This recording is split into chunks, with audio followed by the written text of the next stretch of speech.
Per començar, Navidad no es diu Navidad en català, es diu Nadal. Després, árbol de Navidad no es diu árbol de Navidad en català, és arbre de Nadal. Seguidament, Nochebuena no es diu Nochebuena, és nit de Nadal en català. A continuació, Papa Noel, òbviament no és Papa Noel en català, és Pare Noel. Tot seguit, trineu no es diu trineu, és trineu. També, villancicos es diu caramellos.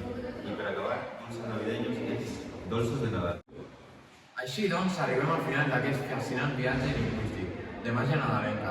Ha estat un plaer explorar les diferències entre les paraules que es diuen en castellà i en català. Les seves diferències han sigut molt bones. Fins aviat i que tingueu un feliç Nadal i un pròsper any nou.